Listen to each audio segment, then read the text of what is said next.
the new topic here, that is your 5 kingdom classification system. Children, in the last part of the video I have discussed about your 2 kingdom classification system which was proposed by Carolus Linnaeus in your 1758, and this system was proposed and it was saying that there are 2 type of kingdoms, that is your kingdom Plantae and kingdom Animalia. But I have discussed that there was large number of controversies, so there was large number of drawbacks of the system, so it was criticized. Now let us see that what actual natural system of classification, what actual the 5 kingdom classification system tells us, that it became a wide system so that we are still studying it, and it is, and how it was made, that the system became so easy for us to learn, so very easy for us to understand about the different diversity present among the living organisms. Now children, as I discussed that your 5 kingdom classification system came into existence after 2 kingdom classification system proposed in 1758 by Carolus Linnaeus. Now children, 2 kingdom classification system we were having, that is your kingdom Plantae and kingdom Animalia. Now we are going to discuss about 5 kingdom classification system. Now before coming to the 5 classification system, now there are different scientists, there are different taxonomists who have given different types of classification system to us. Now first of all, after 2 system we were having, now Ernst Haeckel in the year 1866 to 1894, he proposed the 3rd kingdom of Protista. He proposed the 3rd kingdom, that is your kingdom Protista. Who has proposed, children? Ernst Haeckel has proposed. So the 3rd classification system, the 3rd kingdom proposed was kingdom Protista, and it was proposed by Ernst Haeckel. On which basis? To accommodate all the organisms who did not show tissue differentiation. Just now I told you what was the drawback of 2 kingdom classification system, that whether the organisms were unicellular or multicellular, that was your drawback over there. So here your tissue differentiation, the organism who were not having nicely, to accommodate those type of organisms, your kingdom Protista was made. Now children, after the 3rd kingdom, 4th kingdom came into existence, and this was proposed by Copeland. This was proposed by Copeland in 1956, and the 4th kingdom proposed was kingdom Monera. Children, we were having kingdom Plantae and kingdom Animalia. Ernst Haeckel proposed kingdom Protista, then Copeland proposed kingdom Monera. Now children, the time came for R.H. Whittaker, who concluded taking all the different type of kingdoms together into one group, and he now proposed in 1969, R.H. Whittaker, in 1969, he classified all the organisms into 5 kingdoms, that is your kingdom Monera, kingdom Protista, kingdom Fungi, kingdom Plantae and kingdom Animalia.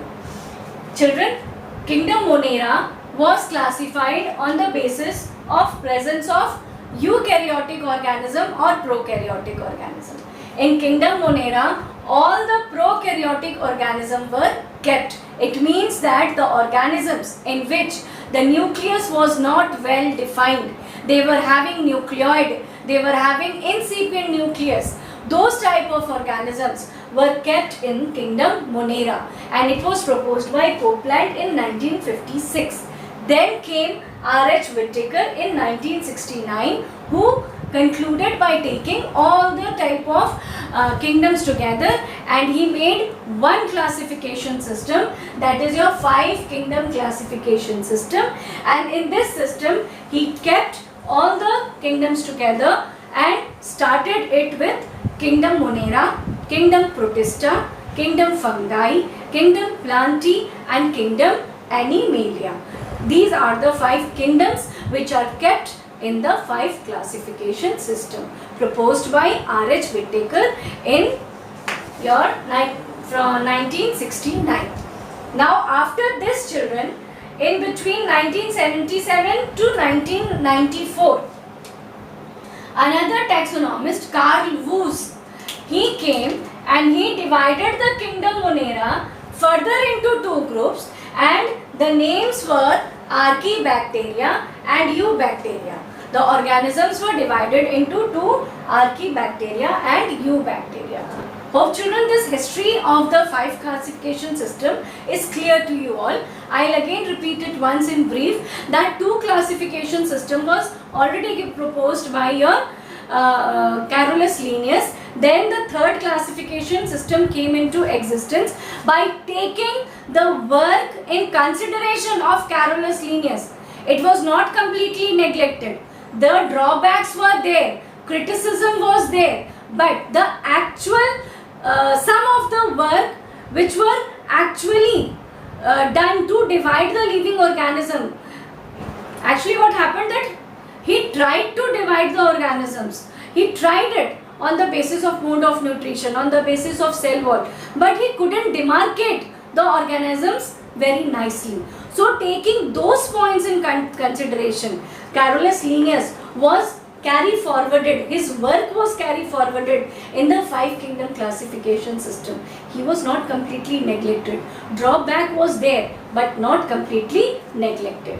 So that is why your 5 kingdom classification system didn't refuse the work of Carolus Linnaeus completely, but taking in consideration his work, they moved ahead with the work, with the experiments, with the research. So after him, Ernst Haeckel proposed kingdom Protista, then Copeland proposed kingdom Monera, then R.H. Whittaker gave the confirmed 5 classification system, that is your Protista, that is your kingdom Monera, kingdom Protista, kingdom Fungi, then your kingdom Plantae and kingdom Animalia.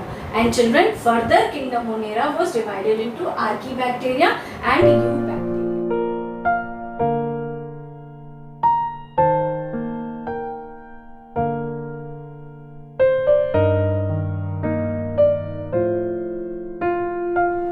Now let us understand that what actually 5 kingdom classification system says.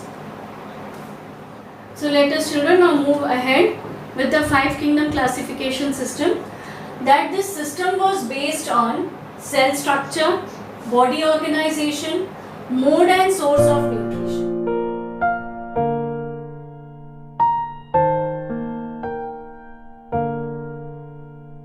Children, these 3 points we will be discussing just now with the lay diagram in detail, that on which basis and how this cell, your 5 kingdom classification system was explained by R.H. Whittaker.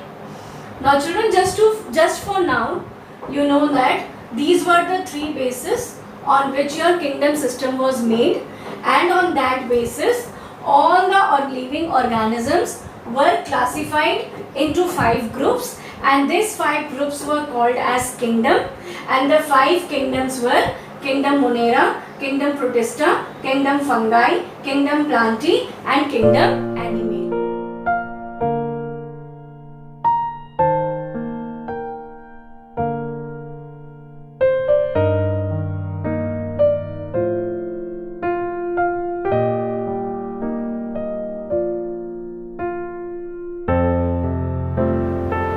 Children, now let us understand this 5 kingdom classification system with the help of this arrow representation.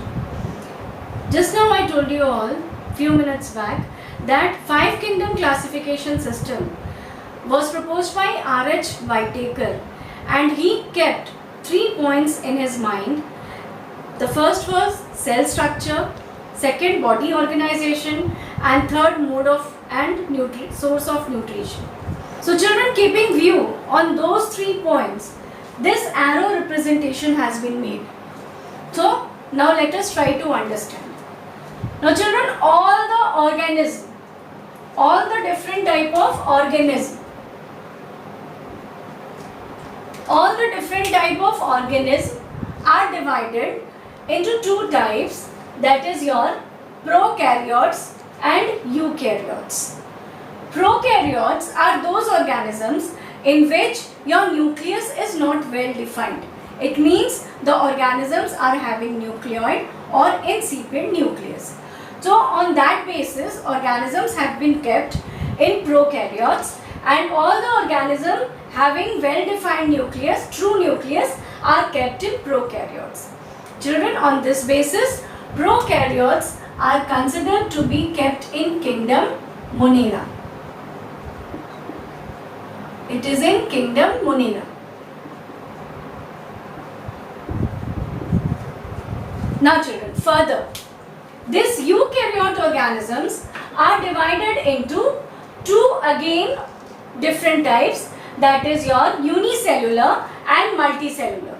Children, prokaryote, eukaryote and unicellular, multicellular, I hope you can understand these two are on the basis of cell structure.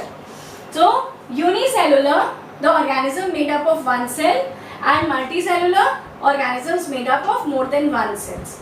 So children, I told you all that Ernst Haeckel, on the basis of tissue organization and cellular organization, he divided the organism into protista. So your unicellular organisms are kept under kingdom protista. Now children, kingdom Monera and kingdom protista we have discussed. Now again moving to multicellular organisms, these organisms are further divided into two types on the basis of presence of cell wall. Whether the cell wall is present or it is absent. Children, if cell wall is present, then whether the organisms can make their food by themselves or not. On this basis, again they are differentiated into two types. Now children, if the organisms are having cell wall, then they will be divided into two types, that is, that organisms do not perform photosynthesis and organisms perform photosynthesis. If the organisms are not performing photosynthesis, it means that your chlorophyll pigment is absent. When chlorophyll is absent, organisms cannot prepare their food by themselves. Whatever it is, if it is present, it is made up of cell wall or not, it doesn't matter. But your photosynthesis is not performed, it means the organisms are kept in the kingdom fungi. And children, the fungi is having cell wall and the composition of cell wall is chitin. Now children, if the organisms are having cell wall and they are having chlorophyll and they can perform photosynthesis also, then the organisms are kept in the fourth kingdom, that is your kingdom Plantae. Now children, if organisms are not having cell wall, then only one is left, and the last, that is your kingdom Animalia. So children, on this basis, by understanding the cell structure, mode of nutrition, body organization, by keeping all these points in mind, I have tried to explain you all the 5 kingdom classification system in a very easy way.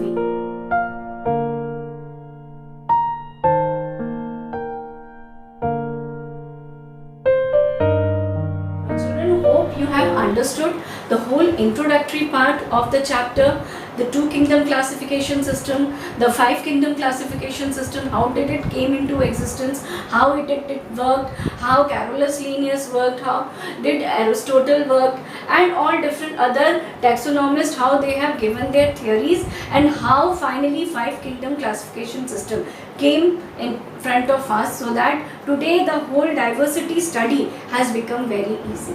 Hope children you have understood this. Thank you.